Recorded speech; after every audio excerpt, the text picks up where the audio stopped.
Okay, hello everyone, and welcome to Where People Make a Difference Radio. I'm Rob. And my name is Eliseo.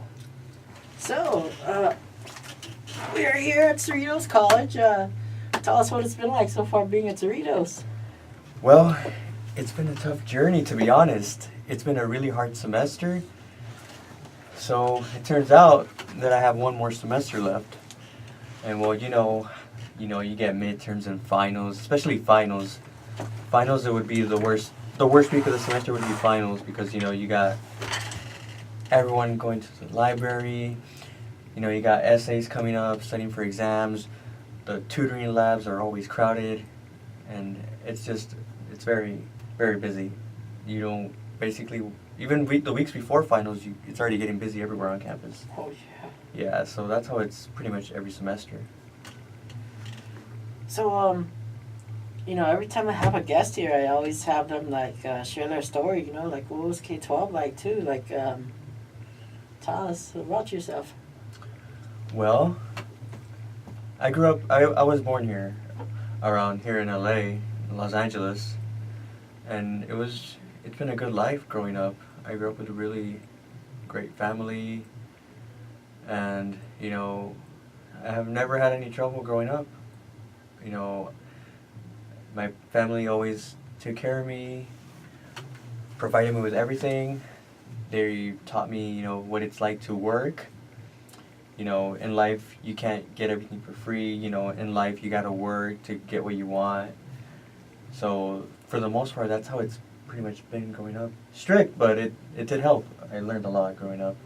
To this day, they still lecture me about, how it is growing up, how to be, what's it like being the life of an adult, being on your own, being independent, being responsible. So, did you know after high school, what was next, what you wanted to do? What school and all that? Yeah, my senior year of high school, I took a few tours to a few community colleges. Cerritos was one of the first ones, and it was a great tour. I automatically decided, I'm gonna come to Cerritos, when I still haven't visited the other campuses. So I went to visit Long Beach City College, which was one of the second tours I took during my senior year.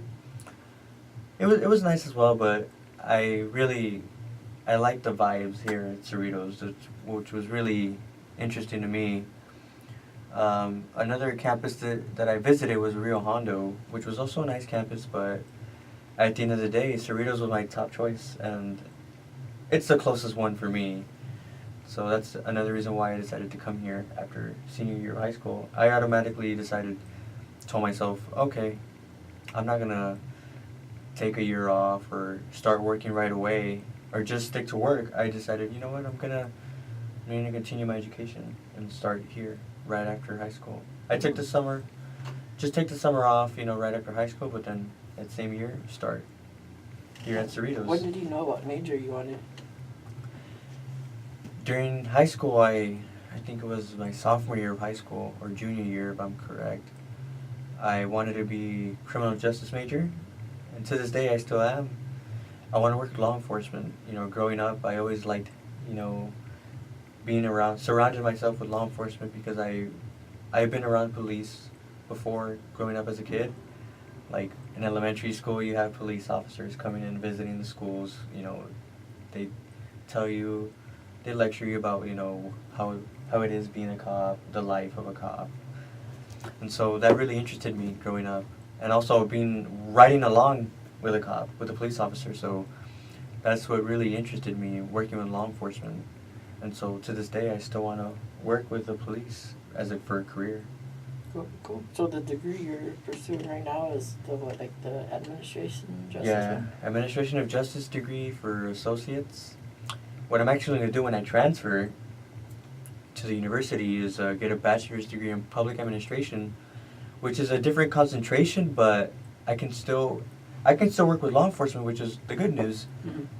And the only thing with this is that it gives me more options. So I can still work with law enforcement, but I also have more options working with the government.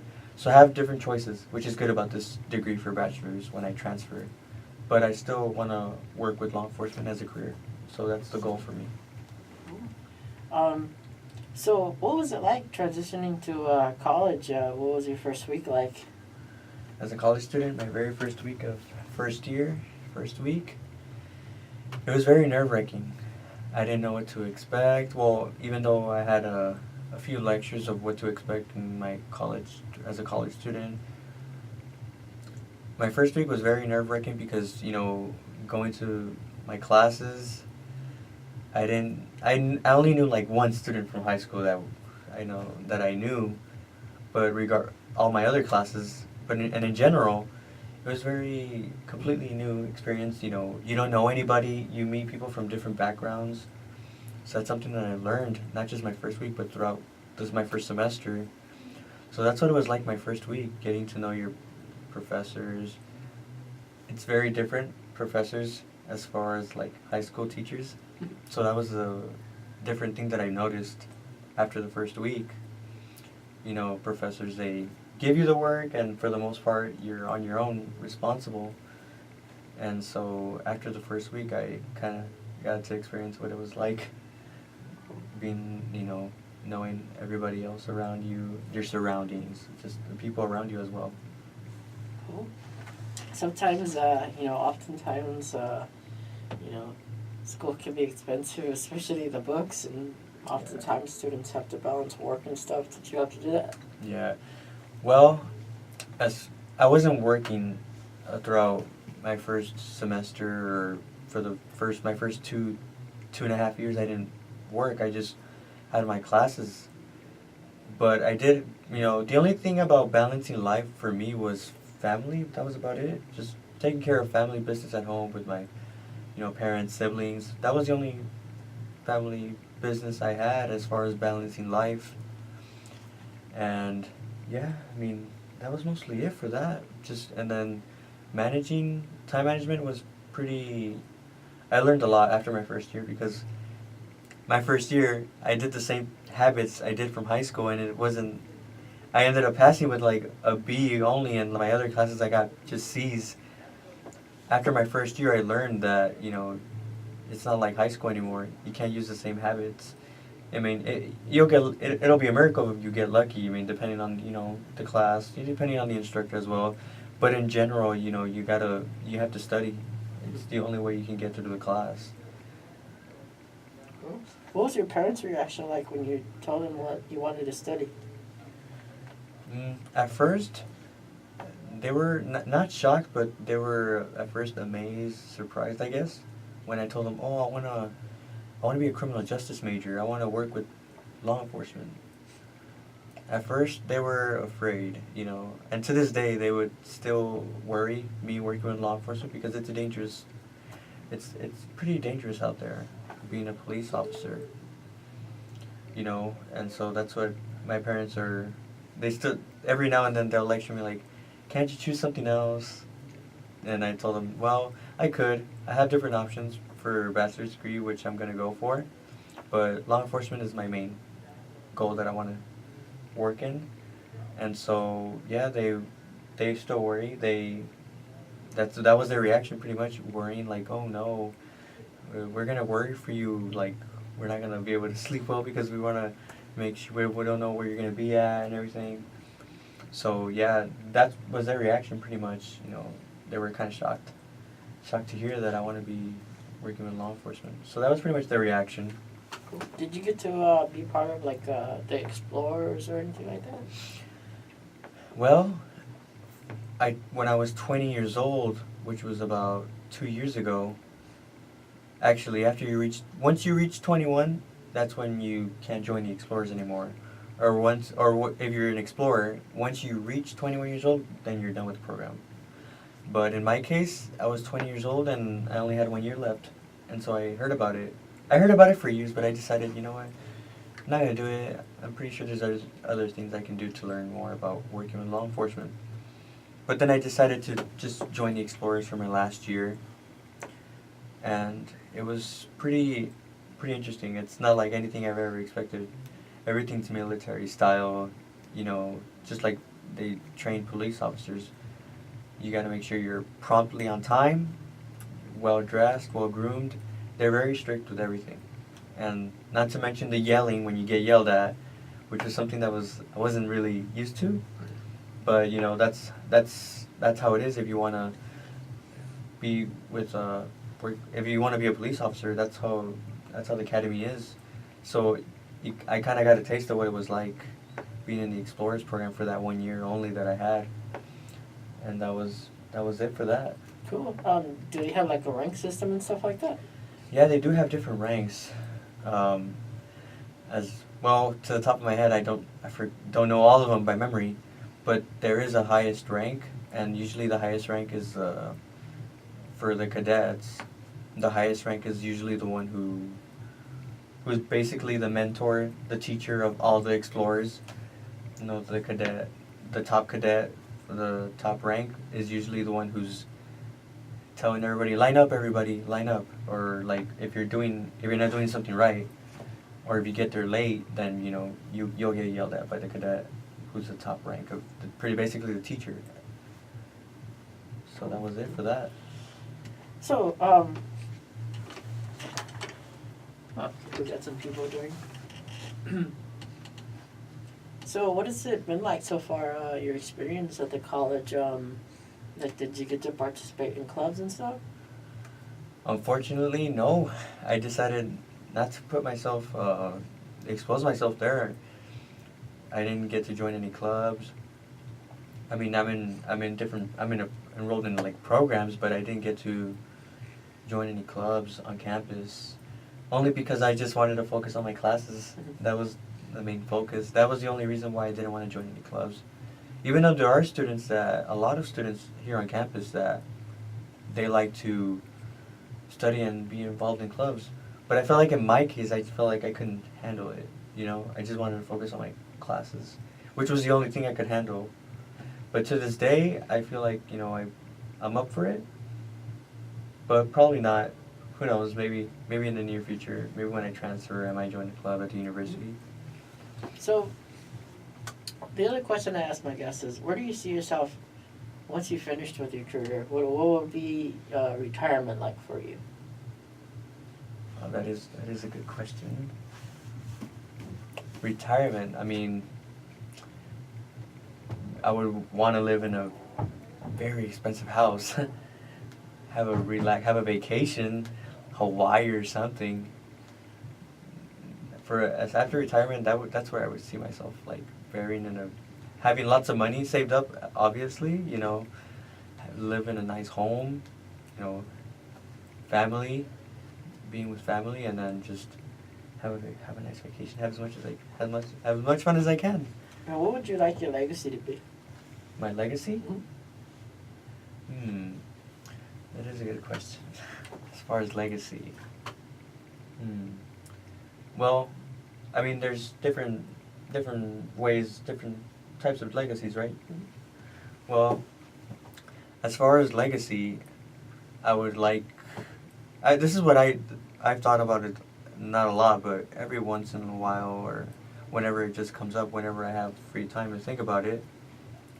As far as legacy, I would like for, you know, close friends, or maybe especially my siblings, to continue my legacy if they desire to do what I do, because they're still undecided of what they want to do. But I would like for them to continue my legacy of them to do what I do. But as of right now, they're still undecided. But that's what I would like for my legacy to be, them to continue my legacy. Cool. What do you like to do in your free time? What do I like to do in my free time? Ooh, great question. On my free time, I watch a lot of television, and especially my favorite TV show right now on television would be the WWE.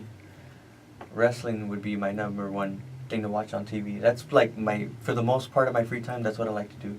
Watch WWE, Monday Night Raw and SmackDown, you know, pay-per-views like SummerSlam and WrestleMania, all those events. Another thing I like to do for fun is just dancing. That's one of my hobbies I like to do in my free time, dancing. But my main thing for free time is, you know, watch WWE, watching TV. That's my favorite thing. TV shows lately? Any TV shows? I do have a few other TV shows out there that I like. You know, there's Law and Order, Special Victims Unit, Daredevil, Chicago PD. What else you got out there? Iron Fist. You know, comic book series that I like to watch as well. Especially the films, the Marvel films and DC films. That's one of my favorites. Cool, cool. How about I think right now DC has quite a bit of CW TV shows, I think. Right? Yeah, they have Arrow, the Arrow TV series. They have the Flash TV series, and the DC Legends of Tomorrow series. They have those. Those are out right now, and I watch all of them, but the one that I like to watch the most is the Flash. That's like my favorite one right now, currently. Killer Frost, really pretty cool. Yeah, definitely. And then I think Fox. Does Fox have one? I think is it a Marvel one or? Fox. No, I'm getting confused with Sleepy Hollow. I think. Mm. Oh no, they have Gotham now too. They have Gotham. Yeah, there's Gotham. The Gotham. I completely forgot about that. The Gotham TV series, which I haven't really watched. Fan because you seem chill and would love to be a fan. Yeah. Oh, cool. Yeah, so I haven't watched Gotham series that much, but that's another thing going on right now, which is really good. A lot of fans like it. Cool, cool. So you mentioned pro wrestling. Tell us your earliest memories of how you got introduced to wrestling. Yeah. I remember the first match I saw growing up, and it was the year 2003 where I started watching wrestling, which was the WWE. And I remember the first match I saw. That's what really got me into it. It was on SmackDown. In SmackDown 2003, it was John Cena versus The Undertaker. That was the very first match I saw. That's how I got introduced to wrestling. And then after that match, it was really interesting. I just decided to watch it every week. And then from there, I just really got into the habit of it. I became a fan eventually. Was that Biker Undertaker at the time? No, I think he was just his original gimmick Undertaker. Okay, so this was already when Kane did the buried alive Yeah, thing? after that, pretty much. Yeah, that was the first match I saw, and after that, I became a fan throughout the years. To this day, I'm still a fan. Who have been your favorites? You mean like in the back then, or just in currently? Oh, both. Oh, both. Okay. Well, back then, when I was introduced to wrestling, John Cena throughout the years growing up, he was my favorite wrestler. Watching him fight, him winning his first WWE Championship when he beat JBL at WrestleMania 21. That was my favorite. And then, besides John Cena growing up, eventually I became a favorite of Randy Orton. Not during his Legend Killer gimmick. That was it really got on my nerves. I didn't really like it when he was a bad guy. But then eventually after he became a good guy, in the year 2009 around there, I really started becoming a favorite of Randy Orton. Or just once he started labeling himself as the Viper, that's when I became a very fan of him. And then, who else you got back then? You got The Rock, Stone Cold Steve Austin, who were also favorites. Not to mention The Undertaker, who's all-time greats. And then the current ones right now, my current favorite would have to be Dean Ambrose. He's my top favorite. Ever since he was in the Shield, and ever since the Shield broke up, he's always been my top favorite. His unstable gimmick, and especially when he's on his own now as a wrestler, he's done a great job. He's done better, so he'd be my number one favorite right now currently. My second favorite would have to be Randy Orton as well, because before it would always be Randy Orton, but now since Dean Ambrose broke from the Shield, he became my number one favorite wrestler, and then Randy Orton would be my second, and then John Cena would be the third. They say that Ambrose kind of resembles Piper's gimmick. Yeah, as far as him, you know, his reactions when he wrestles, like his gimmick is very related to Roddy Piper. When he does his promos, when he gets all crazy and jumpy, I guess. So that would be similar to like Roddy Piper's gimmick back then, especially I would say with the promos mostly. That's related to like the Roddy Piper. Um, I know that there are some fans that they're starting to resent Cena. Like they really, I don't know. Some of them get tired of him. Some of them, they want him to revert back to where he used to rap and put down people. What did you think The of that? the chain guy type of thing. The thugonomics back then. I remember how it was back then. I remember that was his when I started watching 2003 WWE with seeing John Cena. That was his gimmick back then. The chain gang. You mean should he go back to it? Yeah, like I mean, a lot of people. Some people want him to revert back. I mean, I don't think I would mind seeing it, but I think after how he is now, pretty much most of his career, how he's been the same. I mean, I'm used to it. I would rather see him the way he is now. He's more better this way. I mean, I feel like back then that's how he started.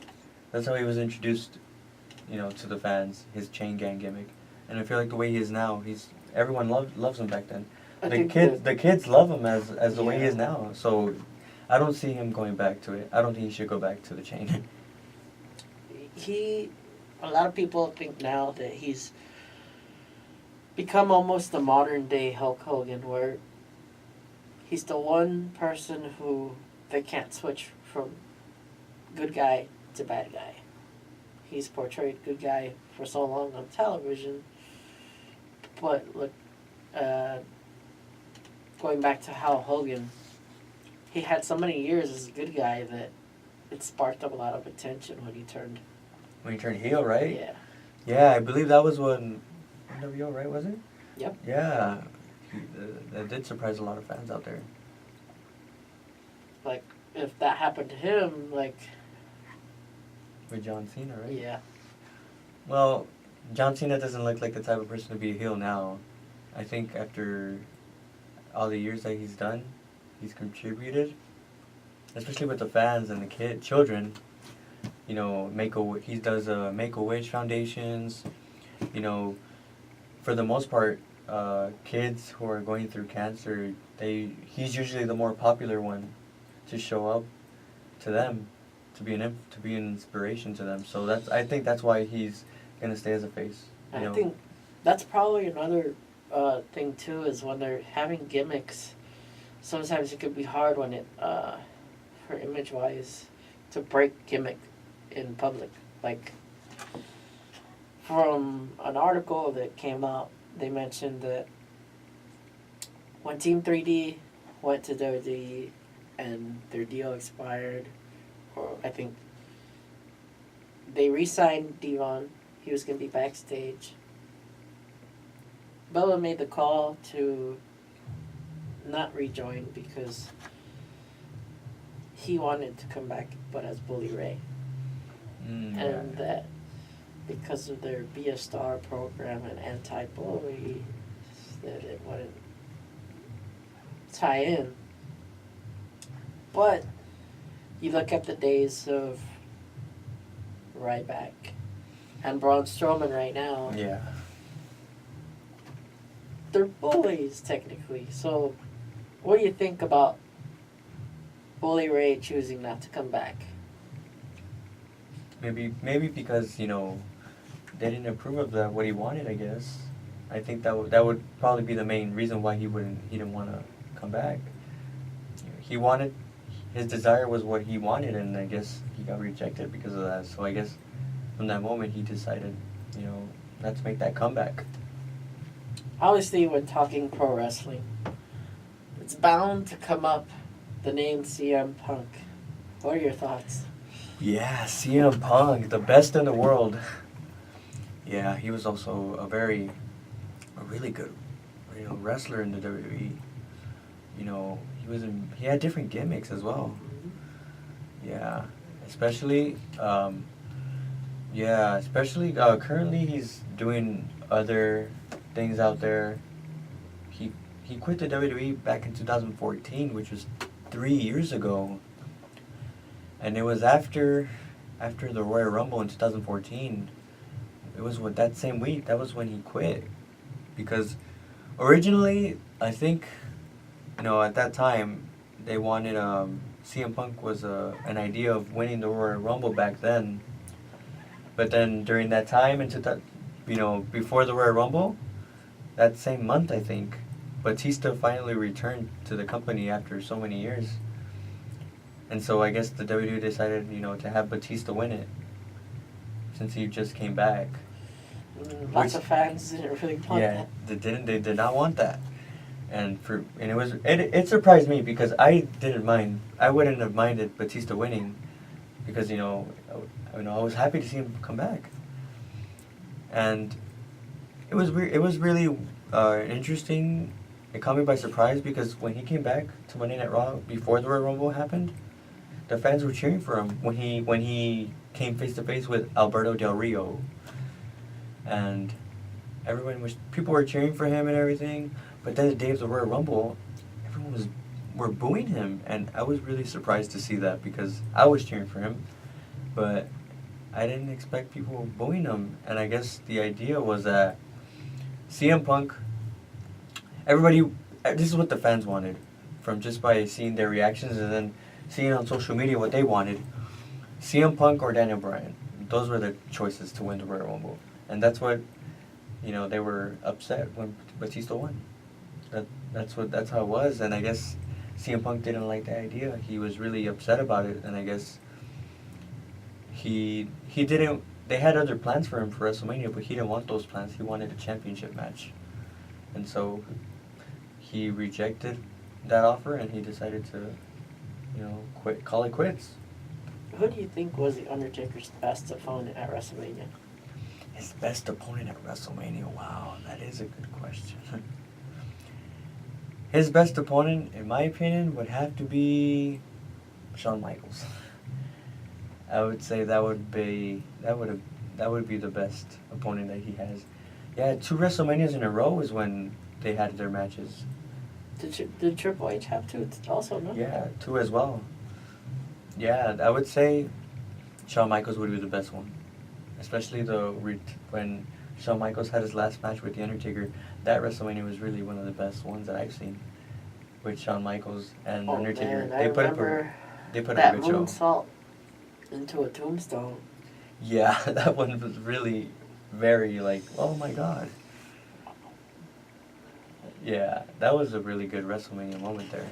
That would have been that's the best opponent for The Undertaker, Shawn Michaels. And so Punk left, and then time passed by, and he decided to make a podcast appearance that really shook things up for people. Tell us your thoughts about that, right? I mean, I guess, yeah, a lot of people there were people out there that were surprised about the podcast.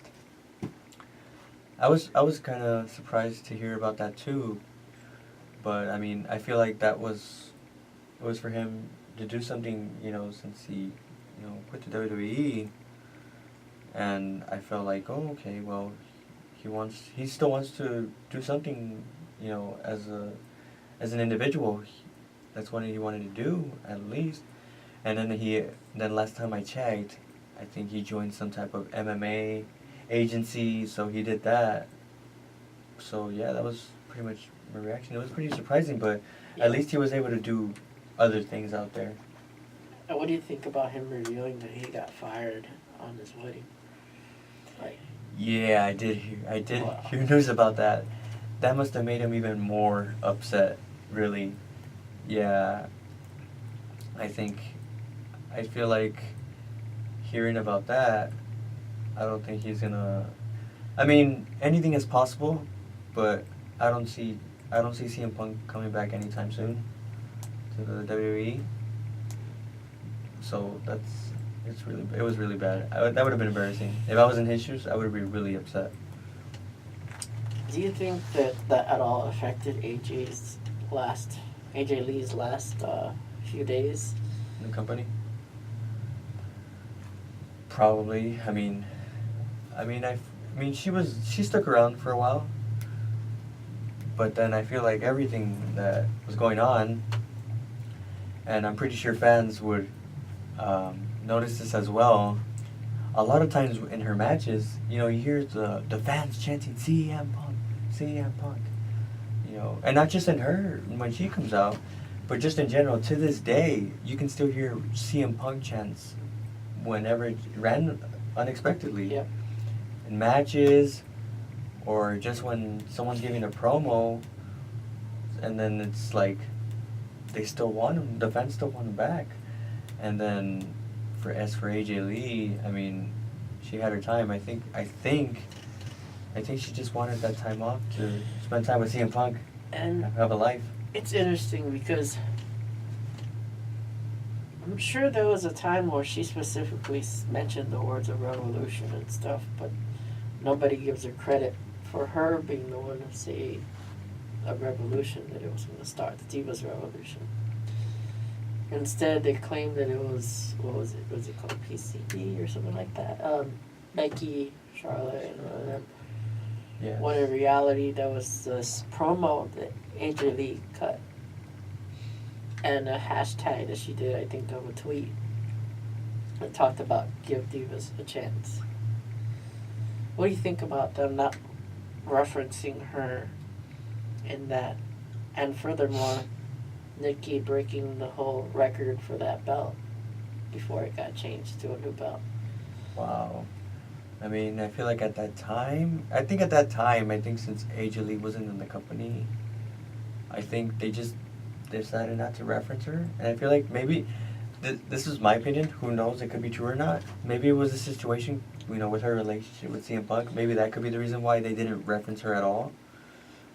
And then as far as, Nikki breaking the record, longest reigning Divas champion of all time. I think since AJ Lee just wasn't in the company anymore, they wanted to replace that. I feel like the WWE wanted someone a diva who's in the company to break that record, who's in the company, not someone who's not going to come back, who knows, at all, or just, I think the WWE wanted a diva who's currently in the company, to be that top diva, to break the record, and that was Nikki Bella. What do you think about people saying that Nikki only has her opportunities because she's a Cena? What do I think about that? Well, I feel like there's a yes and no to that. I'm pretty sure you've seen this, and fans have also seen this as well.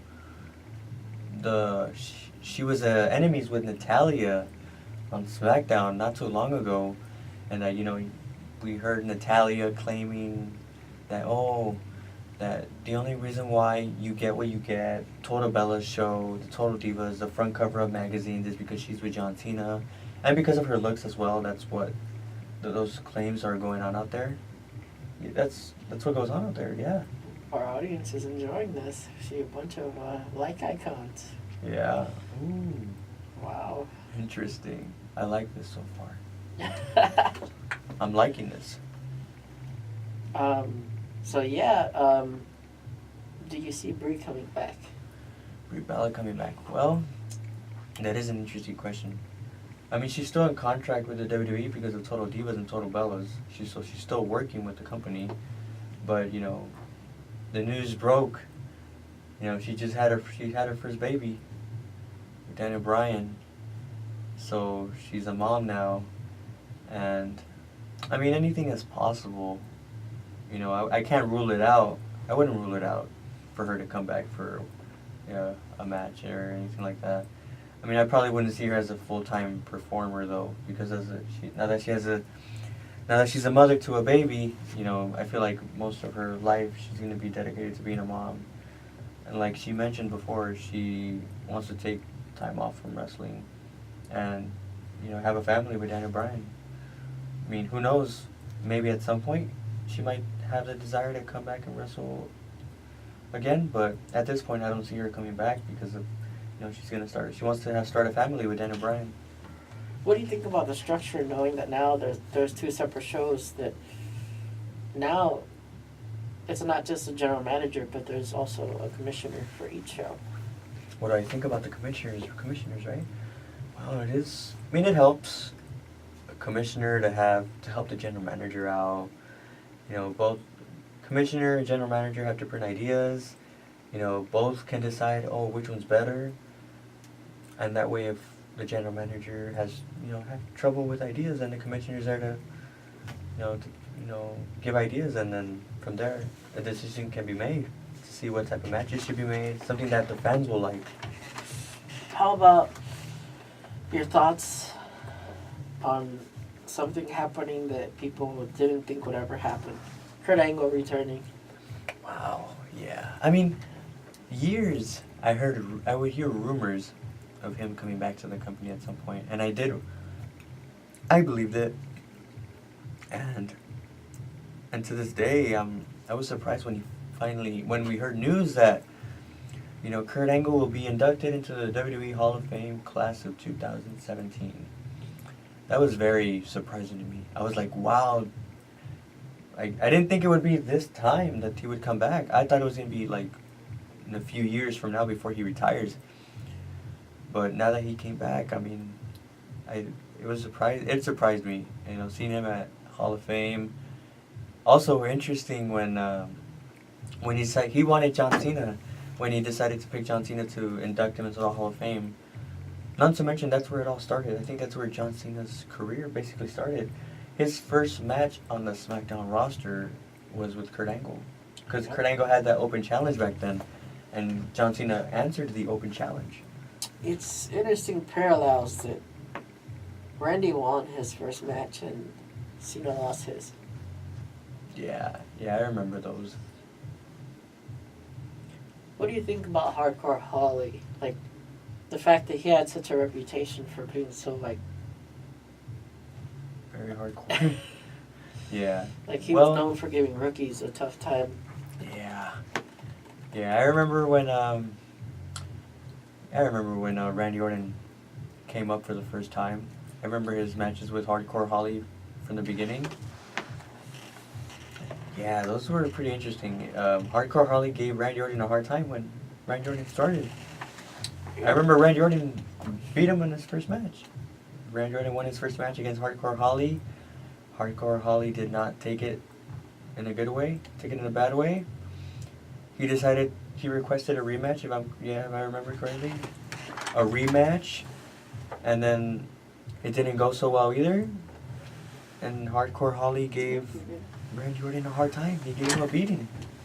Wow. And that's how it pretty much was.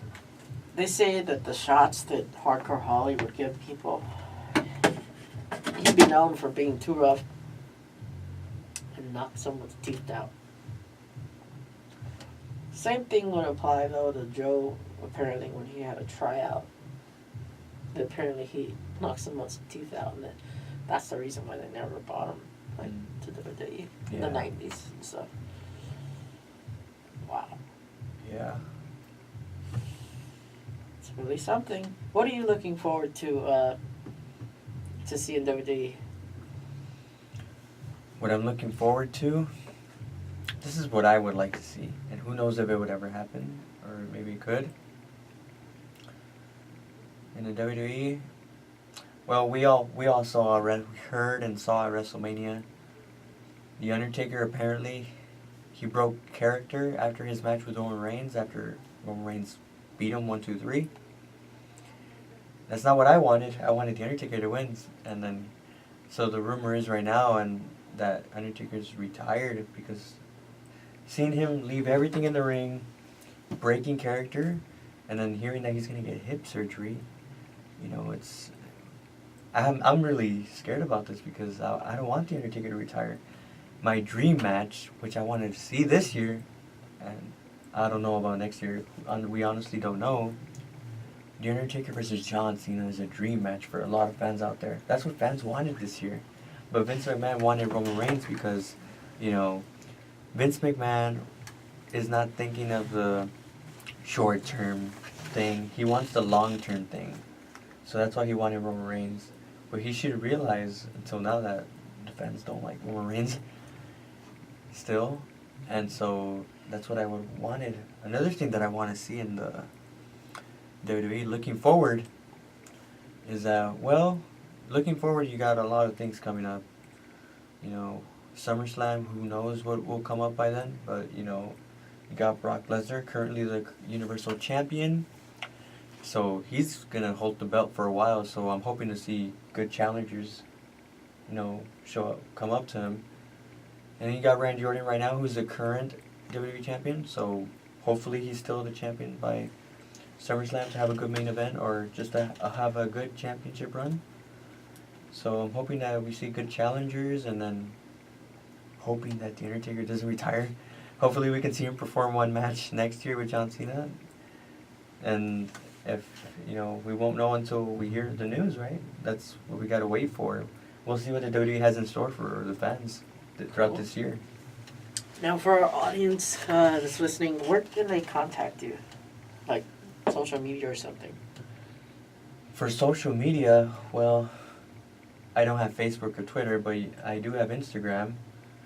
So for Instagram, you can, you know, contact me at, you know, you can just look me up on Instagram. Just type in Eliseo for the right one.